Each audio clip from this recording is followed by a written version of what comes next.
Ce soir, nous recevons Olivier Metton, chirurgien cardiaque. Bonsoir. Bonsoir. Olivier Metton, merci d'être avec nous.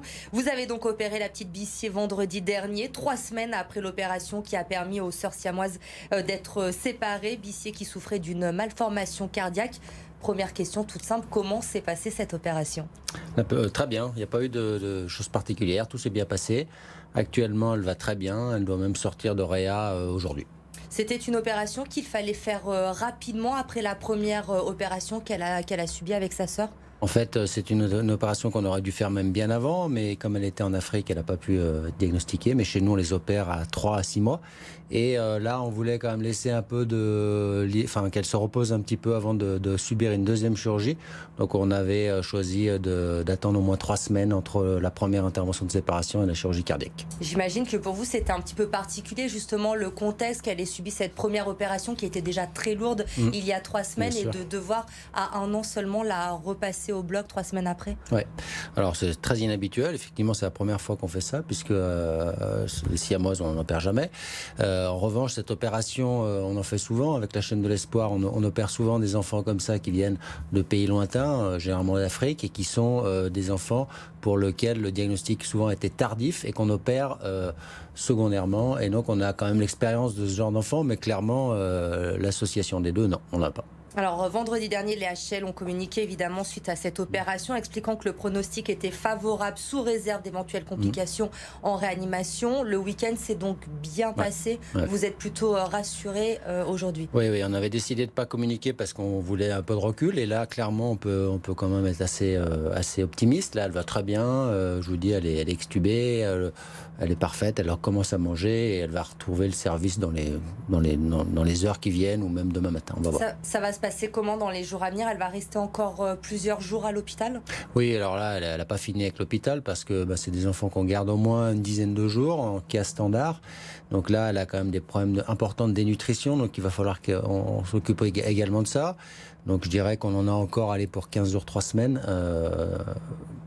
d'hôpital. L'hôpital avant de retrouver la famille d'accueil. Sa sœur, elle en revanche est sortie de l'hôpital. Ouais. Alors, elle va bien? Elle va très bien. Elle est encore là parce que pour des histoires psychologiquement, on n'a pas voulu les séparer, donc on s'est arrangé pour qu'il y ait une chambre avec la mère et on espère que Bissier pourra rapidement retrouver sa maman et sa sœur. Comment ça se passe justement entre ces deux petites sœurs jumelles? Maintenant, la séparation, elles ont vécu 1 an collées l'une à l'autre. On imagine qu'il a dû falloir un temps d'adaptation aussi pour elle après. Ouais, ça a été difficile. Les premières heures, dès qu'on la séparait, même la vue de sa sœur, c'était des pleurs. Et là, quand même, maintenant, ça commence à aller mieux puisqu'elles sont séparées depuis au moins 3-4 jours et que là, pour le moment, ça va plutôt bien. Elles sont suivies par des psychologues encore? Oui, il y a tout ce qu'il faut à l'hôpital pour assurer le suivi psychologique. Cette opération de séparation des siamoises, on l'a dit, c'était une première à Lyon, ça n'avait jamais été fait. Comment ça s'est passé? Il n'y a pas eu de surprise pendant l'intervention, tout était bien calé? Alors moi, je n'étais pas du tout dans cette première intervention, c'était le professeur Pierre-Yves Mur qui m'avait sollicité parce qu'il avait besoin de financement via la chaîne de l'espoir. Donc c'est la chaîne de l'espoir qui a permis de faire venir ces petites et via les HCL de financer tout ça. Donc moi, je suis intervenu secondairement. Il y avait toute l'équipe du professeur Pierre-Yves Mur qui était pour la séparation et nous, on n'est pas intervenu, donc on n'a pas du tout participé. On a fait juste cette deuxième chirurgie cardiaque. Qui a été très importante et à pas négliger cette deuxième chirurgie pour Bissier. J'imagine que de participer à une telle aventure, il doit y avoir une émotion particulière pour vous? On est très, très émus et puis c'est une belle histoire. On était un peu inquiets, c'est pour ça qu'on n'a pas trop communiqué parce qu'on ne savait pas comment ça allait se passer. Et comme la première opération avait été une belle histoire, on ne voulait pas que la deuxième soit une histoire qui finisse mal, donc pour le moment c'est très, très émouvant. Vous nous disiez que Bissier va devoir passer encore au moins 15 jours à 3 semaines à l'hôpital avant de retrouver la famille d'accueil. Derrière, vous savez déjà comment ça va se passer. Elles vont pouvoir rentrer au Cameroun dans combien de temps? Au départ, on aurait souhaité que ce soit pour Noël, mais malheureusement là, ça va pas être le cas. Donc je dirais qu'on en a encore pour 1 mois et elles retrouveront, à mon avis, dans une dizaine de jours la famille d'accueil. Donc elles sortiront de l'hôpital.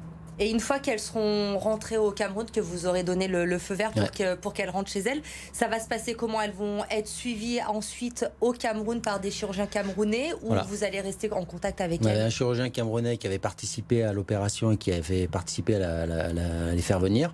Et donc avec lui, on va trouver des solutions pour trouver sur place un suivi par des cardiopédiatres pour assurer le suivi et de temps en temps, enfin au départ au moins, pour assurer le traitement, parce qu'il y aura un traitement à visée cardiaque qui sera pour une durée d'environ 2 mois. Vous prévoyez, vous, d'y aller peut-être dans les prochains mois? Non, parce que j'espère qu'on n'aura pas besoin de la repérer. Normalement, elle est guérie sur le plan cardiologique. A priori, une fois qu'elles sont rentrées au Cameroun, il n'y a plus de suivi particulier à avoir. Elles vont pouvoir grandir normalement? Ouais, alors si, il y a un point sur le plan cardiaque, c'est des enfants qui sont suivis à vie, mais qui ne nécessitent pas de réintervention. Mais ils sont suivis à vie, et les premiers mois, souvent, ils ont un traitement qui est indispensable. Est-ce que vous avez déjà un projet du même type, une nouvelle aventure à vivre? Non.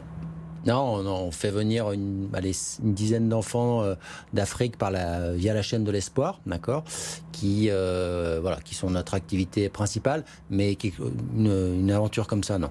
Une dizaine d'enfants par an à peu près, c'est ça, avec la chaîne de l'espoir? Avec on a toutes les structures, la famille d'accueil qui les prend en charge, et puis donc le financement par la chaîne de l'espoir, et donc ça représente c'est ça, une dizaine et une centaine en France.